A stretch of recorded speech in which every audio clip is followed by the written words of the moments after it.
Good afternoon. What a great looking crowd, and it's multi-generation, I'm glad to say. A few years ago, I was asked to speak at the 50th anniversary of my fraternity in Auburn, and it was the longest 20 minutes of my life because I just had nothing in common with any of those current fraternity guys. So I'm glad to see some people that I know as people in my generation, and a number of people that are in this room. For those of you who were not involved in the Civil Rights Trail, a number of the people who were involved throughout the region are here today. In 1965, Lyndon Johnson said, "At times, history and fate meet in a single time, in a single place, to shape a turning point in man's unending search for freedom." Such was the case of what happened in Selma 1 week ago. And then he went on to announce plans for a Voting Rights Act. 2 years before that, John Kennedy said, legislation giving all Americans the right to have services and facilities which are open to all the public. He was announcing legislation. Now, 10 years before that, when President Eisenhower federalized the troops in Little Rock, he could have, but didn't have much of a moral statement, because that would have been a very gutsy thing to do. These are just three instances of significant responses to things that happened in this country over a 20-year period. There are more than 100 places where significant things happened in the 50s and 60s, and we use the phrase, "What happened here changed the world." It didn't just change Little Rock.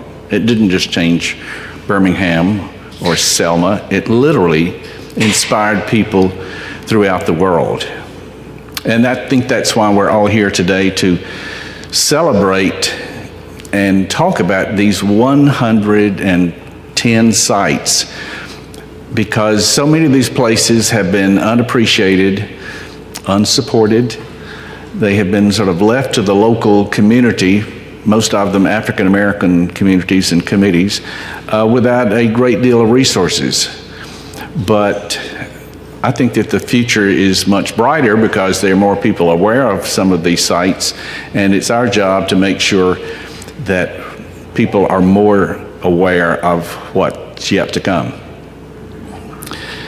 This is a process that started quite indirectly about 15 years ago.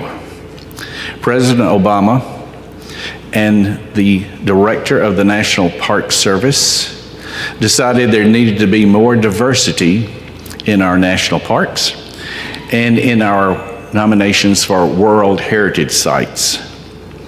And so they came up with a tentative list of different categories, whether Frank Lloyd Wright structures or Poverty Point in Louisiana, and they came up with 3 churches in Alabama to put on the tentative list for World Heritage Site consideration.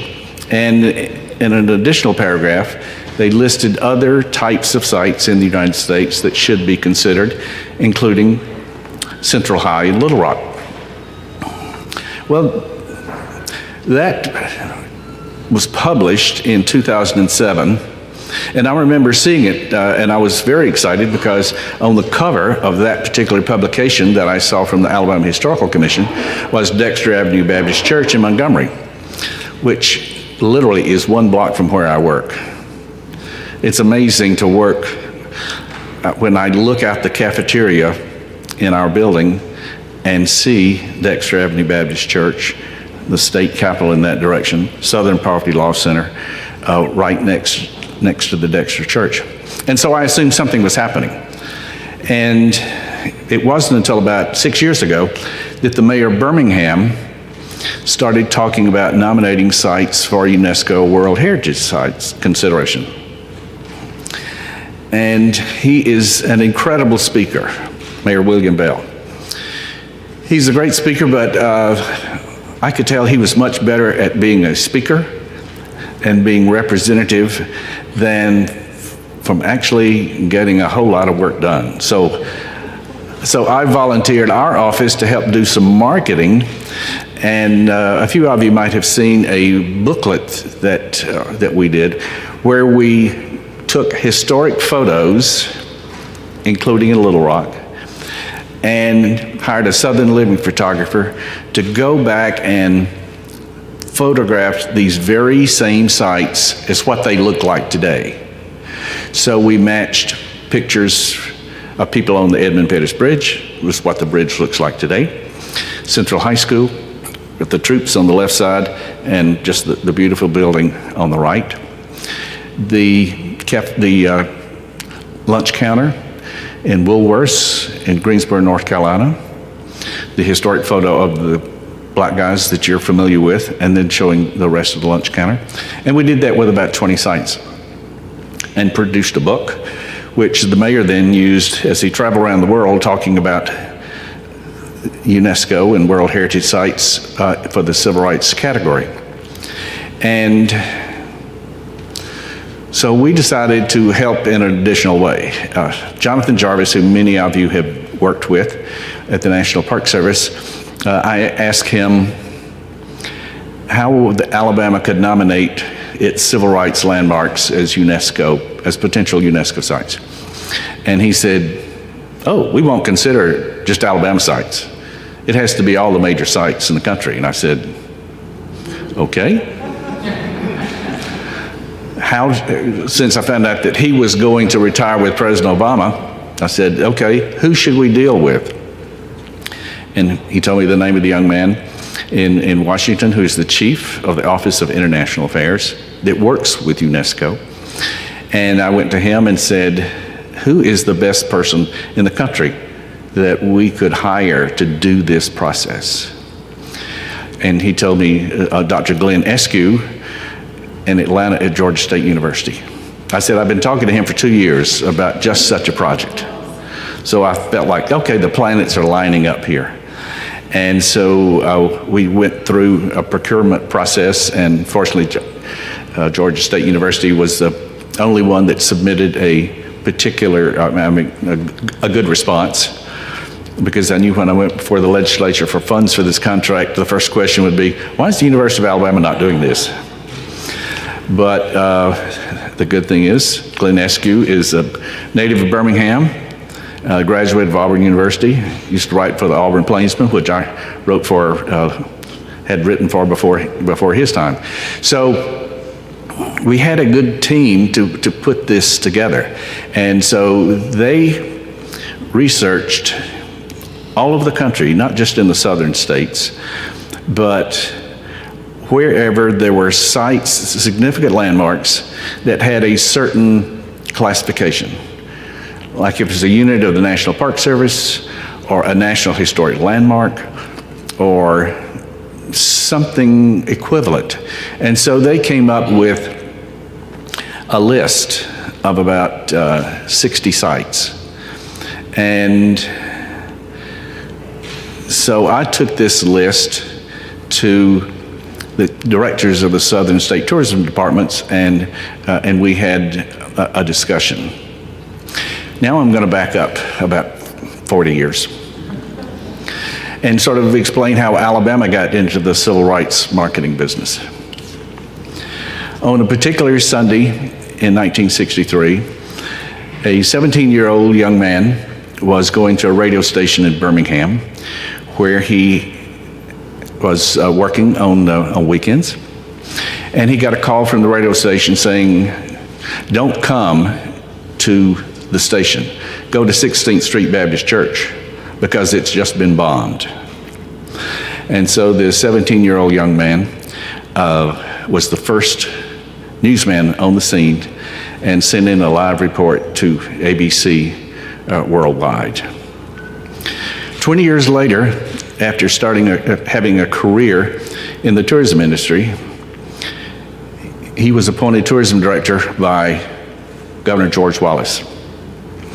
And he went to Governor Wallace and said, Governor, given our history of what happened in the 60s, we need to encourage African Americans who are from here and African Americans who don't didn't grow up here, to come back home.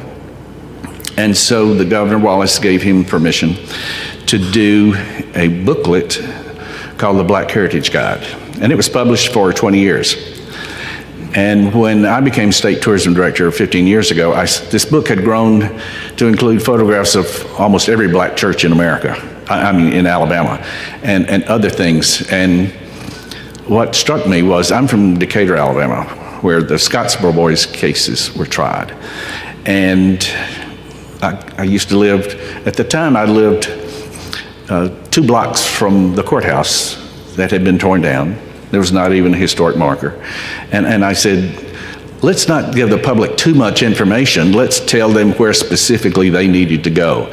And so I said, instead of doing a Black Heritage Guide, let's focus on civil rights, because to me, Alabama pretty much owned in the 50s and 60s civil rights. And we had to invite people and direct them to these sites, because I was concerned that a lot of these places were going to either disappear or just not have good funding, and so we needed to get some attention on those. So for the last 15 years, we've done the Alabama Civil Rights Trail. It was not my idea originally. When I got to the office, I read in trade publications that different schools were going on the Alabama Civil Rights Trail. And I asked our staff, what is the Alabama Civil Rights Trail? And they said, well, that's when black schools in Chicago and Detroit bring their kids to Alabama, and they go to Selma, Montgomery, and Birmingham. I said, what material do we have for them? We didn't have any material, because that big book was too expensive to print in large quantities. So that's really what got me into doing just the brochure, to send people to the best places to go. So that's how Alabama got into the tourism marketing for civil rights about 15 years ago. Okay, and now back to the present time. When I talked to the people at Georgia State University, I said, how is this going to work? They came up, as I mentioned, they came up with 60 sites.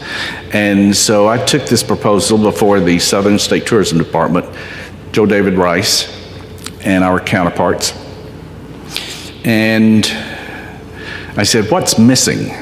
We've got 60 sites. We know that there are more than 60 sites of civil rights landmarks. So what is missing? Where people can go and get an experience. I said, we're not interested in sites, empty lots where something happened and there's a historic marker. I mean, if we're going to be directing tourists, we don't want to waste their time. We want them to go to the right places and the very best places. When we can be efficient about their time, we'll get them to go to more sites and more states. And we wanted to share, the states wanted to share tourists with each other. Because nothing makes me happier than to hear about a family that's flown into Atlanta. They've done Atlanta, they come through Alabama, they do our sites, they go to Memphis and to the Lorraine Motel, and then they fly back home. When that happens, we've done our job. So we came up with about an additional 50 sites, and we announced this on Martin Luther King Day. Each of the states had their own tourism people. We had our governor, our new governor, to announce this in Martin Luther King's church on Martin Luther King's birthday, January the 15th of this year. And the press has been, frankly, kind of astonishing. We had a great story in the New York Times right before the first of the year. There was a 20-paragraph story in Friday's paper. And I wrote down her headline about people learning about civil rights history through tourism. And that's exactly what we're trying to do. So we've now gotten together and encourage people to write our stories. Gretchen, your people did an amazing job with the coverage here in Arkansas. As I mentioned, the New York Times did a great story. The Times of London 2 weeks ago named 30 essential trips in the United States this year. Number 7 was a 5-day trip to the South for a Civil Rights Trail. That was a great get. A couple of days later, The Guardian, which is one of the largest papers in Europe, did a big story. In the current issue of American Airlines, American Way, there's a full page about the Alabama. Well, this particular one is focusing on Montgomery. It said all roads lead to Montgomery. And the National Public Radio is doing a story tomorrow afternoon, for All Things Considered, about civil rights and about Confederate sites in Alabama and civil rights sites. So a story that sort of never ends. So all in all, the whole thing has come across very well. We've had over 100,000 visitors to our website. And if you've not been to the website, I encourage you to do so, because it's a beautiful site. Our ad agency found a lot of foot soldiers, and we have over, I think, between 20 and 25 interviews. One Sunday I was in our office, and I just looked at one interview after the other, and it makes you feel good to know that these people are getting to tell their stories, because as Skip and I were discussing a few minutes ago, these people are non-renewable resources. Yeah, there may be another generation following them, but they will not be the pioneers. And our goal is to celebrate the ones who are still living and to help support financially the landmarks of where these places are. As I say, some of them are just now getting started. The Emmett Till story, y'all had the speaker, y'all had Tim Tyson here recently talking about his book. And it was right after that I spent the Christmas holiday week in Mississippi going to the Emmett Till sites and other sites. And so we're helping them. They are doing an app, and we're going to put it on the Civil Rights Trail. Emmett Till is going to be a much bigger story in the next couple of years. Several movies, several TV series are explaining it. So there are just so many people to celebrate, and I was so happy to hear various stories about the 60th anniversary of Little Rock, and about so many people coming, and about the president being involved. We need to encourage as many of those kinds of activities as possible, because what those people went through and what other foot soldiers did in the 50s and 60s was dangerous. It was scary, and some people died. I had no courageous work involved, but I was a student at Auburn when the Selma March happened, and when at the end of the march, when they were going to be in Montgomery, and because Nina Simone was going to be singing, and Peter, Paul, and Mary were going to be there, and incidentally, Dr. King was going to be speaking, fraternity brother and I went over and to St. Jude's, which is a Catholic school. And it was a field that was ringed with lights. And inside the ring, you couldn't see who was outside. But people who were outside could see inside. And so I remember after Dr. King spoke, I turned to my friend Mike and I said, we've not been shot, but I think I've stretched this back as long as I'm comfortable doing. And so we went back to Auburn. But it was the very next night that Viola Lou's show was shot, just because she was a black person and she was helping other people get back to Selma. So it was an incredible, tense time. But the black people particularly, and whites as well, who were involved in these activities and marches and demonstrations were American heroes. And so the more that we can do to celebrate them and encourage other people to go to these sites where things happened, the more we can teach the story. Because we thought that this issue was settled until a couple of years ago when the Supreme Court decided, oh no, we don't need to worry about protecting black people's rights, whether they vote or not. And you know, things are going in a wrong direction. So that's why the Civil Rights Trail, I think, is so timely, and why people are embracing it, particularly the media. And so that we can remind people that when you've been a full American citizen, you should not have to go through slippage and going backwards, because as President Obama said in several of his speeches where he used the term to make a more perfect union, and that's exactly what our generation should be doing. We should be protecting those who had not had full participation in the American way of life. And I think by encouraging people to visit these sites, then they learn more about it. I've become friends with Bernice King because we did a marker where Dr. King wrote a letter from Birmingham jail, and she came over to Birmingham on the 50th anniversary and unveiled it.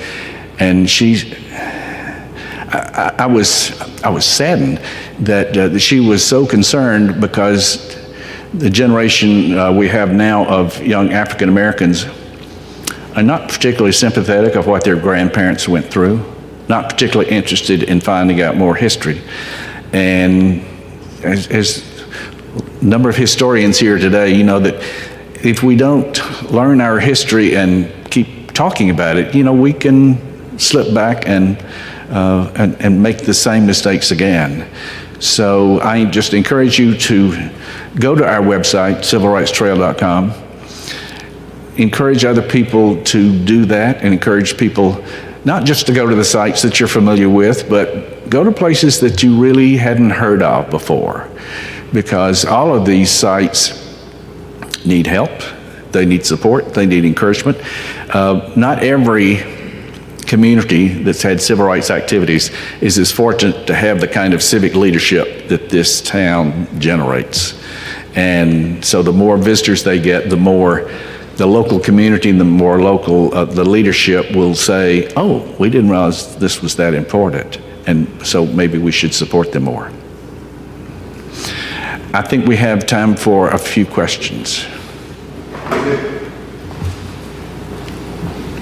Okay. So please raise your hands, and then we'll get the microphones to you, and because we need it for the recording of the thing. So let's have questions. Who's got their hands up? Here we go, right up here. It's coming, the microphone's coming right at you. Thank you for this talk today. This is wonderful. I might have misheard you when you spoke about approaching Governor George Wallace about encouraging youth to come back and see. Mm-hmm. Could you just remind me what you said then? I think I misheard some of it. Governor George Wallace agreed to let Ed Hall, who was the state tourism director, to do a publication about black heritage sites in the state. And by the way, I should comment about this young man who first covered the 16th Street Baptist Church bombing and then started the civil rights media coverage in Alabama. And he's now the person that we have hired to develop nominations for UNESCO sites, World Heritage Sites, and he's here with us today, Ed Hall. Yeah. This is Ed Hall, right? And listen, this is the guy that started the movement of civil rights history right here. And Central's a good UNESCO site, Ed. I just want to thank you. I want to just make sure I got that in. All right, other questions? Yeah, oh my goodness. Here, let me ask you a question. How did you deal with people, individuals and groups who said, look, I don't want to talk about this, I don't want to deal with this, I mean, you have, quite frankly, people who are alive today whose images are in some of these pictures. And so, how did you address that? The concerns of folks who are just flat out embarrassed about it, don't want to talk about it. We've had almost no response like that. Really? The only, let's see, there's a lady in, how many of you saw the movie Selma? There's an occasion where Dr. King and others go to this house for lunch, and the little girl says, Uncle Martin and all that. Well, the lady who owns that house now, that was the little girl at the time, she was just insisting that her house be put on the trail. I mean, she just would not let us go. So we put it on the trail. And the first week she called and she said, my phone is ringing off the hook. I live in Atlanta now. I can't come to Selma. Please take us off the trail.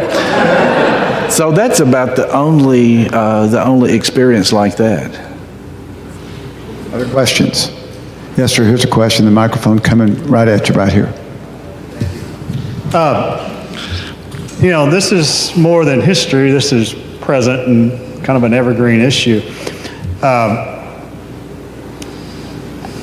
How can we best kind of represent and understand and not forget our more recent events and our more recent civil rights locations that are still fresh in our minds?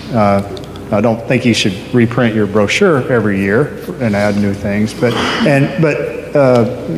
the things you have in your brochure are historically sound, but right. Evolves, you know, ongoing. Well, we've been delighted to see other southern states do a civil rights trail in the last year that our organization has been talking about this. Mississippi has, people be surprised, Mississippi has done a great job, and for those of you who have not seen their new museum, you need to go see it. But they created a freedom trail, and I think so far they've put up about 50 markers. They're very easily identifiable.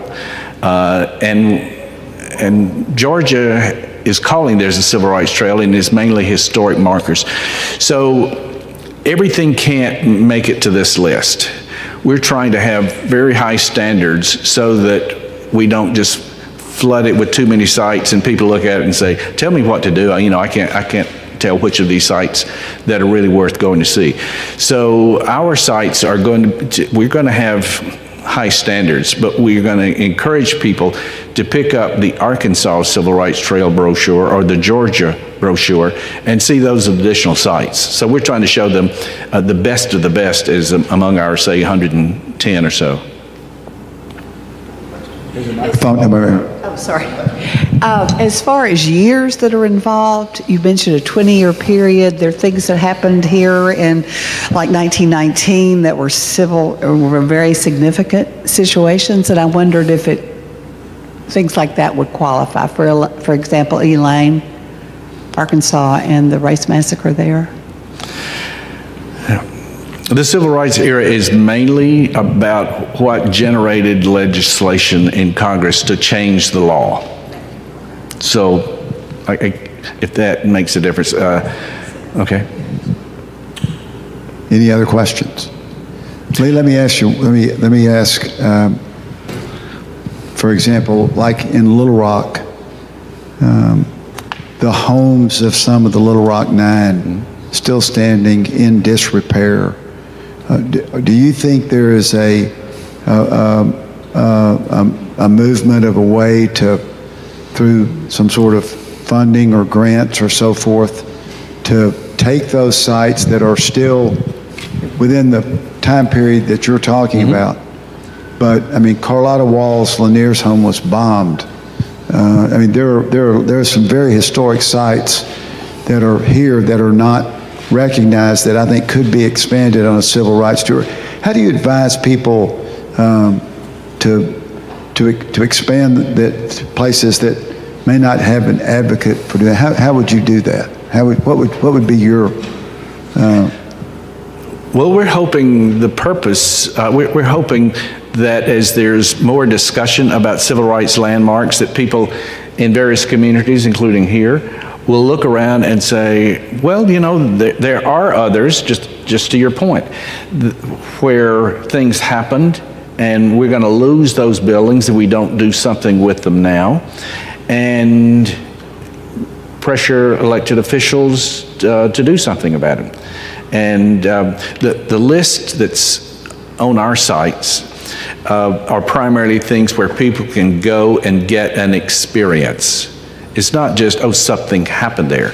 I mean, there are a few things that maybe just have a historic marker, like in Money, Mississippi, because places that are not yet developed enough with a visitor center or information, because we don't want to just send people to some address, and when they get there, well, it's a derelict neighborhood and not sure that you really want to do that. So we're being careful, but the whole idea, hopefully, we're just raising the spotlight and raising general interest in these different landmarks. By the way, speaking, as we have several times on, I didn't want to look at my watch because I didn't know how much time I had, but I think there's very good news yet to come. We're probably 2 or 3 years away from the actual nomination, going before UNESCO with our list and our package, and but everything that we have seen from the historians, there's no site in the country that rates higher than Central High School and the Woolworths in North Carolina as far as future potential for World Heritage Site. Wow. You can do that, yeah. There's some pretty powerful sites on that display, and if it's Woolworth and Central High School writing at the top, it's pretty good company. Very good company. Yes, question, Ray. Wait for the microphone, please. Wow, that's amazing. Thank you. What is the criteria for an entity to be able to be a part of the Civil Rights Trail? Well, the highest would be, what is the visitor experience? What is the authenticity? How well known is the event of what happened there? Of course, we hope there's so much civil rights history that took place, particularly in the 50s and 60s. And sometimes that's not known outside the immediate community or not outside the state.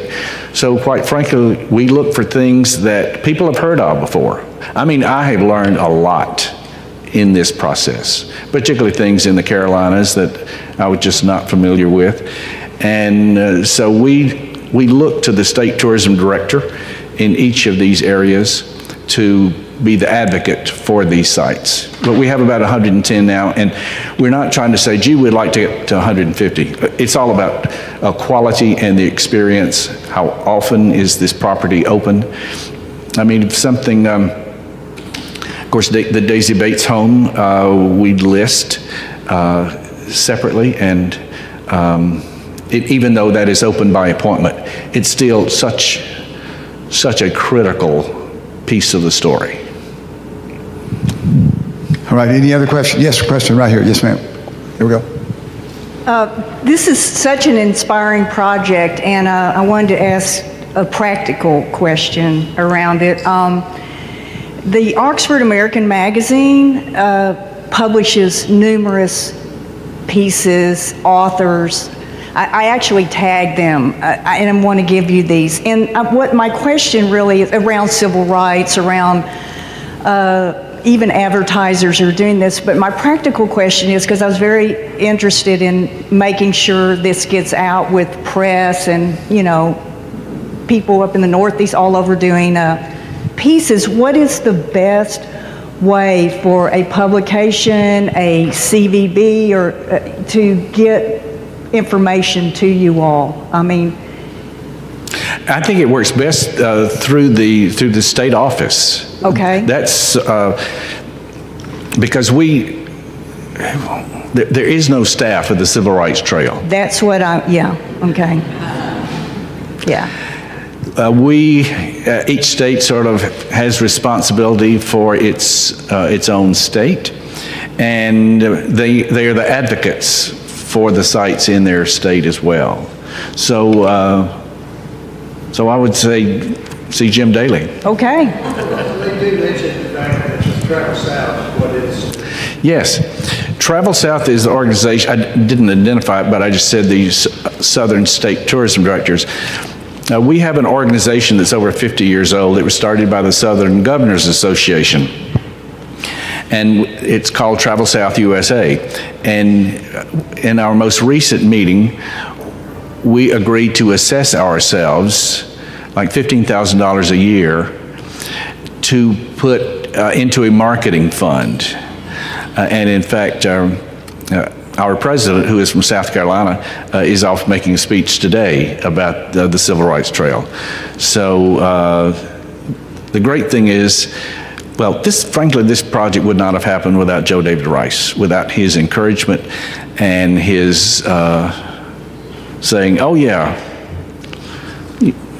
if you get arrested, you know, we'll get you out. I mean, but no, Joe David and what's happened in Little Rock over the years has just been a source of great encouragement.